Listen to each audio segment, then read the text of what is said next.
Hello guys, welcome back to my channel Keya style. আবারও তোমাদের সবাইকে স্বাগত আমার চ্যানেলে। থাম্বনেল দেখে প্রথমেই বুঝে গেছো হয়তো আজকে একটা কোনো কিছু আমের রেসিপি হবে। তো আজকে আমি বানাচ্ছি আম দিয়ে ম্যাঙ্গো আইসক্রিম।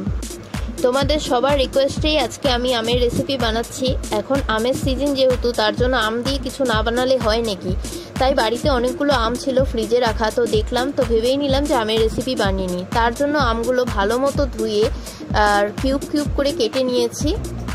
তো দেখতেই পাচ্ছ আমার সামনে রয়েছে একটি বড় মিক্সার গ্রাইন্ডারের জার। তো আমি এই সবগুলো কাটা আমগুলোকে মিক্সার গ্রাইন্ডারে ব্লেন্ড করে নিচ্ছি, যাতে একদম আমে আঁশ না থাকে, একদম মিক্সড হয়ে জুস টাইপের হয়ে যায়। তাহলে আমাদের আইসক্রিমটা খেতে আরও সুন্দর ও সুস্বাদু হবে।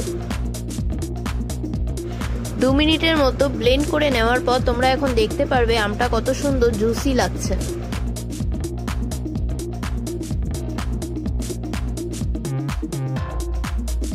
আইসক্রিম বানানোর জন্য প্রথমে এখানে আমি গ্যাস জ্বালিয়ে নিচ্ছি। এবার আমি একটা কড়াই বসাবো ওভেনে।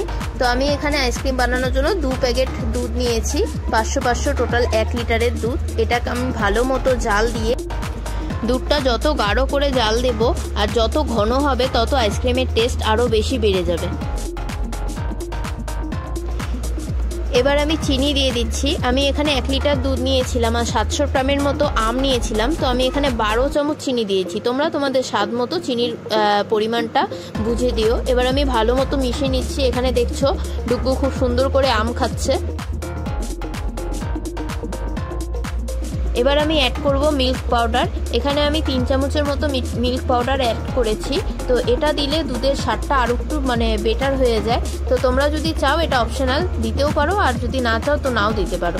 এবার স্প্যাচুলা দিয়ে ভালো মতো মিক্সড করে নেব, যাতে কোনো লাম্পস না থাকে।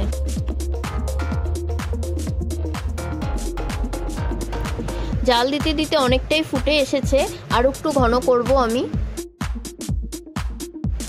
দেখো অনেকটা গ্রেভি হয়ে এসেছে। এটা আরও একটু ফোটালে তোমার ক্ষীরের মতো হয়ে যাবে। তো এখানে তোমরা যদি অনেকে এসেন্সও অ্যাড করতে পারো, ম্যাঙ্গো এসেন্স বা অন্য কিছু এসেন্স। তো আমার কাছে ওটা শেষ হয়ে গেছে, তার জন্য আমি ওটা দিচ্ছি না, ওটা অপশনাল।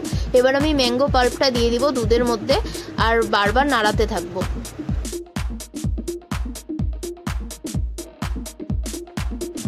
ভালো মতো মিশিয়ে নেওয়ার পর এই সিচুয়েশনেও তোমরা আইসক্রিম কন্টেনারে রেখে দিতে পারো, কিন্তু আমি আরেকটু গ্রেভিটা স্মুথ বানানোর জন্য আমি আরেকবার ঠান্ডা হয়ে গেলে এটা ব্লেন্ড করে নিচ্ছি।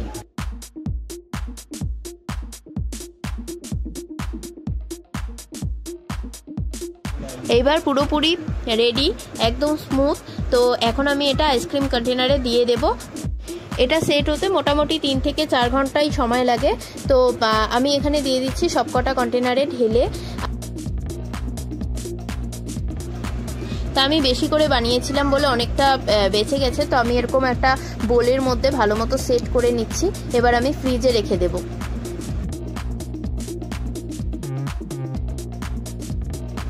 3 থেকে 4 ঘন্টা পরে আমি যখন খুলে দেখছি, তো আমার খুবই আগ্রহ ছিল যে কতটা সেট হয়েছে না হয়েছে। তো চলো তোমাদের সাথেও সেটা শেয়ার করে নিচ্ছি।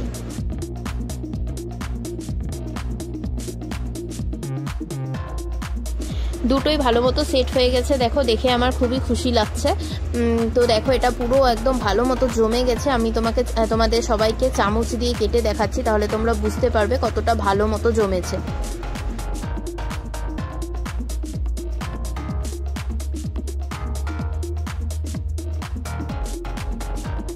এইবারে আইসক্রিম কন্টেনারটাও দেখিয়ে দিচ্ছি, ওটাও খুব সুন্দরভাবে জমেছে।